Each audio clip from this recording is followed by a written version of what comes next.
today we are having panel discussion on the topic cheating, civil dispute and quashing FIRs. Today we are going to explore the offence of cheating and civil dispute. Should high courts exercise the inherent power of quashing FIRs, alleging the offence of cheating? What are the checks against the misuse of offence of cheating and much more? For this, we have experts with us. We have Mr. Vivek Sood. He's senior advocate at Supreme Court of India, and Mr. Munawwar Naseem. He's partner at Dua Associates. We welcome you both on the panel discussion, sir. Thank you. Thank you so much, Avani. Sure. So, starting with Mr. Sood, starting with the question, where is the line between the offence of cheating and a civil dispute? So, where is the Lakshman Rekha between civil disputes and the offense of cheating? It's a very important question. Now, the difference lies, or the line is between mens rea, or in other words, guilty intention, and on the other hand, no guilty intention or mens rea at the inception of the transaction. Let me explain this. 420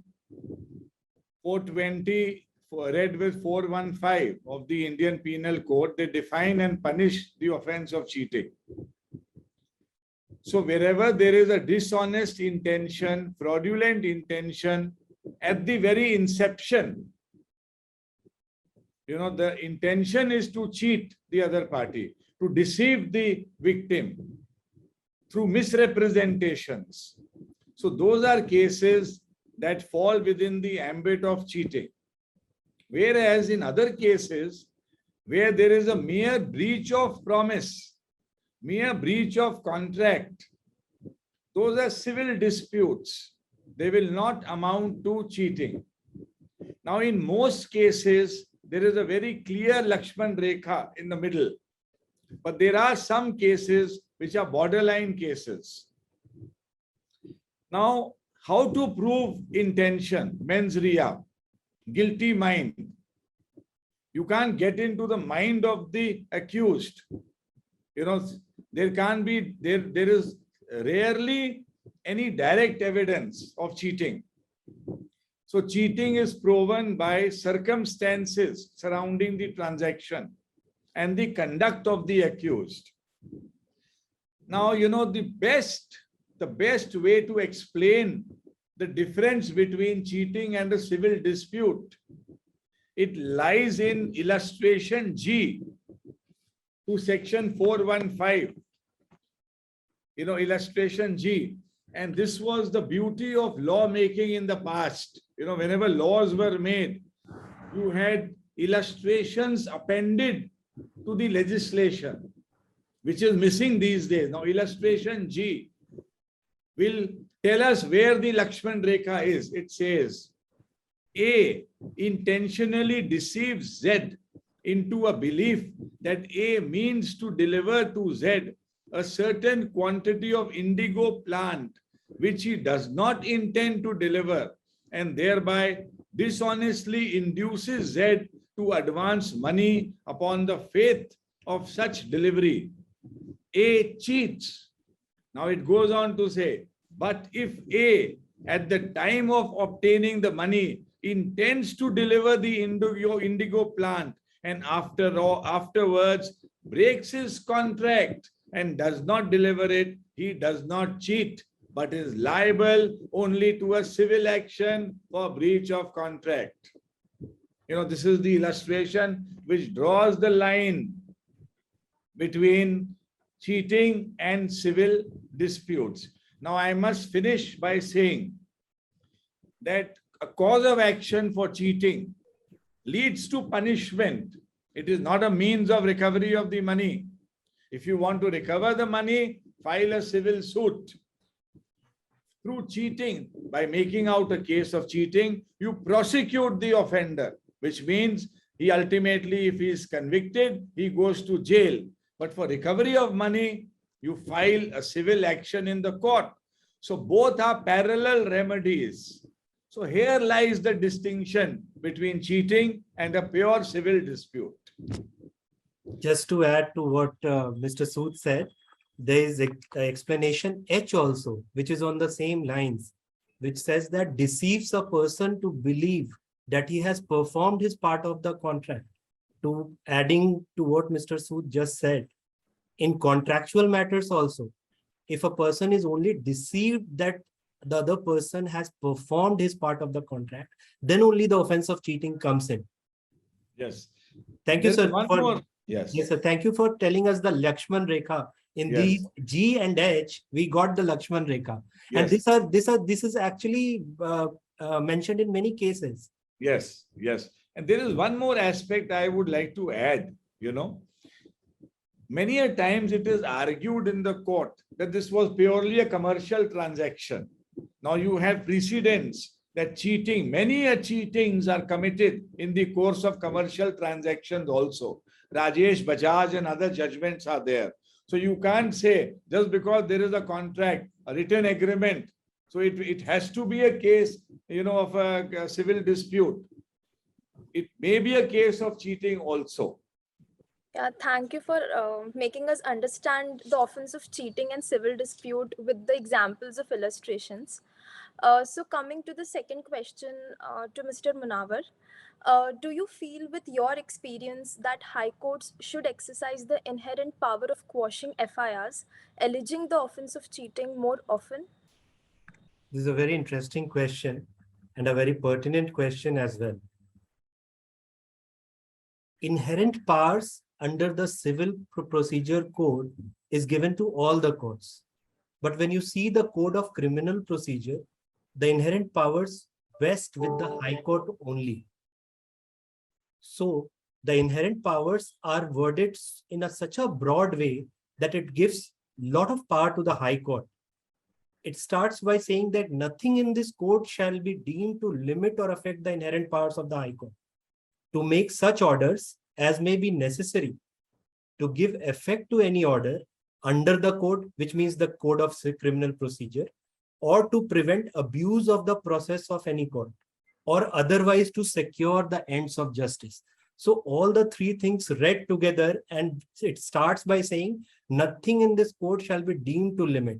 So it's a great power. It's a huge responsibility over the courts. And as they say, with responsibility, with power comes great responsibility also. So there is a great responsibility shouldered by the high courts to use this power. And I'll take you through some certain judgments which ultimately say that this power should be cautiously used. It should be used in rarest of rare cases, and it should not be wantonly used. It may not be given just for the asking, and more so in the context of cheating. So I'll just begin by saying about the case law that Bhajan Lal case said only look at the FIR. In the case of a quashing petition, just look at the FIR. Don't go beyond it. Later on, it was said there should not be any mini trial. Mini trial was looked down upon by any high court if it conducts mini trial, if it sees documents of the accused. Then finally in 2013, Rajiv case, it happened that they took care of the documents filed by the accused person also. And they noted that in what circumstances the accused person's document has to be examined by a court exercising its power under Section 482 of the Code of Criminal Procedure. So there are 7 points which are given in the Bhajan Lal case, and there are 4 steps which are given in this Rajiv Thapar case. If both the pointers are taken note of, I must say then in that situation, in the case of offense of cheating, where there is an allegation, it should be tested on the touchstone of these 11 principles, and the FIR should be quashed. I would just like to add 1 or 2 points. Munawwar has explained the scenario very well. I do find that the high courts should be exercising this power more frequently. This is the practical side of our practice. I somehow feel that because of the flood of false cases of cheating that enter this system. Therefore, the High Court should be exercising this inherent power more frequently, keeping in view the gross misuse of the law that is happening these days. I agree with you, sir. In the unique circumstances of each case, on the touchstone of these two judgments at least, it should be exercised. Yeah, so coming to now the common question for both of you. So the third question is, why and how is the offense of cheating misused by unscrupulous complainants, and how should the law deal with those complaints? See, with experience, I have observed over the last 3 decades that I have been there at the bar, that the civil justice system is below par in the country. You file a civil suit, at least prior to the Commercial Courts Act. When you filed a civil suit, it went on for half a century. For decades, it went on. And ultimately, you got a decree. And the decree could not be executed because by then, the defendant had siphoned away all the money, all the property. So because of the weakness of the civil justice system, there is a tendency of complainants to flock around the police stations and get an FIR registered. Because if you are able to get an FIR registered against the accused, the state machinery, the police gets into action, and there is a threat of arrest of the accused. And ultimately, you settle the matter after getting an FIR registered. Secondly, there is no court fee. Thirdly, it is a fast-track process. If you are able to, within inverted commas, manage the registration of an FIR, you make false allegations, you doctor the allegations, you fake the allegations, you fabricate the allegations, because the law is, if he files for quashing in the High Court will say, we will not go into the veracity of the allegation. We will not go into the sufficiency of the evidence. That has to be tested in a criminal trial.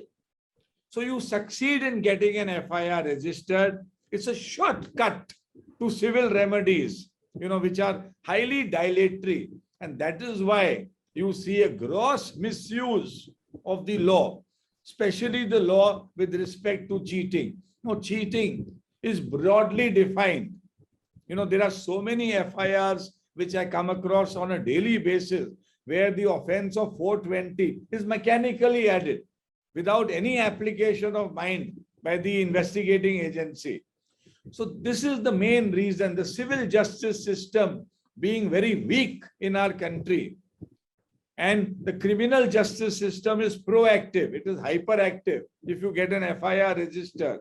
That is why there is a tendency of misuse of the law frequently in our country. So, Mr. Sood has rightly addressed the elephant in the room, which is the civil dispute redressal mechanism is not working. And that is why people are going for shortcuts. And this shortcut is to build pressure on the person who has to pay the money and get the money. I'll give you an example from my practice. There was a property dealer who posed as a buyer, and he got my client to take some money and got a receipt signed by him. And in the receipt, in a corner, it was written that this would be sold to me or my nominee. And then in that case, what happens is that he files a police case against my client. So, and to recover that money and also to get that property. So this was misused. This process was misused against my client. So I have this example to share with you. And you all have to say two things. You have to say there was a dishonest inducement and there was delivery of property which you have to demonstrate to the police. And dishonest inducement you can aver also, and that will be good enough sometimes to get the FIR lodged. And the question is why? Why is because you can trouble the other side. If you get a call from the police station, he goes to the police station, stands there for hours. If he takes a bail, he has to go through a proceeding. If he's arrested, then then he will be interrogated. There will be judicial custody after the police custody. There are so many things. During the trial, an accused has to be present on all dates. So all this works against the person. So therefore, unscrupulous people are using this. Every transaction, every contract has been treated as a case of cheating, and allegations have been leveled. And unfortunately, police has been registering FIRs also. Thank you. Munawwar, as we are talking about the misuse of the offense of cheating, what are some of the checks against the misuse of the offense of cheating? There should be a mechanism in which people who are making baseless allegations of cheating, they should also be hauled up. They should also be punished. And there are mechanisms there in the IPC and CRPC, but they are, as on date, toothless. If I take you to 358 of CRPC, it says if a person is groundlessly arrested, and then that person can take a compensation of 1,000 rupees. That is minuscule. Why would a person go for that kind of proceeding? Similarly, if you see IPC section 182 and 211, in which any false allegations can be reported and cognizance can be taken by a magistrate regarding that, those are non-cognizable, bailable offenses. So if those provisions which actually help the other side are not having enough teeth, then there will always be a problem. That could be a solution, which I think as of now. I would like to add a few points to what my learned colleague has said. Some of the checks, first is power of quashing, that is vesting in the High Court. The High Court has power under section 482 and 226 of the Constitution to quash the criminal proceedings at the outset. It is a check against misuse. Second is discharge of the accused. Even if the charge sheet is filed, the accused can move an application for discharge. That's another check. The third check is the check of a preliminary inquiry. In Lalita Kumari, the Supreme Court has gone on to hold that in all commercial matters, there must be a preliminary inquiry preceding the registration of an FIR. It is a check against the misuse of the law of cheating. Another check that is there is the check of anticipatory bail. Where moment there is an FIR, you go to the Sessions Court or the High Court and you are granted protection against arrest. Yet another check is if a summoning order is passed by the trial court, you can challenge the summoning order that I have been wrongly summoned. No case of cheating is made out. Now, these are the checks that are already there in play. Now, as Munawwar correctly put it, you must have some deterrent checks as well. Why should a complainant who makes a false case of cheating, why should he get away? At the end of the tunnel, at the most, the accused is granted relief.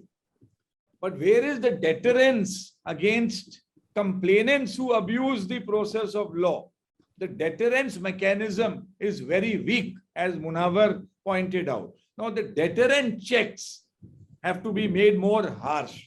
Before you enter into this adventure, this misadventure of abusing the process of law of cheating, you must know that if you fail and if there was some dishonesty in your complaint, if the complaint was patently false, you will be prosecuted and sent to jail. So such a deterrent check is the need of the hour in our criminal justice system. Sir, to respond to what you just said, can a High Court under 482 jurisdiction, can it also direct while allowing a quashing petition? In my view, that's a very good thought. While quashing an FIR, the High Court should go a step ahead and say, see, these are patently false allegations. So now get after the complainant. There should at least be an investigation or an inquiry. Ultimately, it may lead to a closure. But justice should not be postponed. In the present scenario, justice is postponed for years together. That's a very good thought. I hope that will, come into play in the times to come. Yeah, thank you both for your views. Coming to the last question, Mr. Sood, do you feel that FIRs alleging cheating have become a money recovery mechanism more than means of punishing the accused? Yes, I think, we have already delved into this aspect, but I will just reiterate that definitely it has become a means of recovery. You don't have to pay any court fee if you file a complaint of cheating against a civil suit. Civil suit is extremely dilatory in nature. Criminal action is fast track. The pressure of a criminal action is immense. So you can actually, arm twist. You can arm twist the accused into settling the dispute in your favor. So that is why definitely it has become a means of recovery, whereas the law's intention is not so. A case of cheating is intended to prosecute the accused. It is not a means of recovery of money, but unfortunately, it has become a means of recovery of money. It has. It indeed has. The reality, sir, is that the recovery of money is a huge problem. Civil courts are not actually helping people recover it fast. And this has to be addressed in the civil law. So the people are taking this shortcut, as you rightly said. So that problem is that not only the shortcut under the criminal law, they take the shortcut under the civil law also.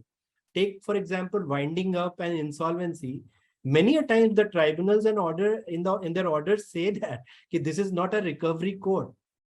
So people, the issue is that civil cause cases are not being addressed properly. They are not getting disposed of as soon as they should. And there is a 3-year gap. You can wait for 3 years and you can try your luck in the criminal proceedings and other proceedings, because that is the limitation period you have in civil proceedings. And the unfortunate part is that police stations are becoming seats of dispute resolution, which should not be the case. And I must just say one last word. And the police loves the scenario. Who doesn't want, the neck of the accused? And then, so many things happen, in the police station and just outside the police station also. So the idea that an offense is against the state, it's not there.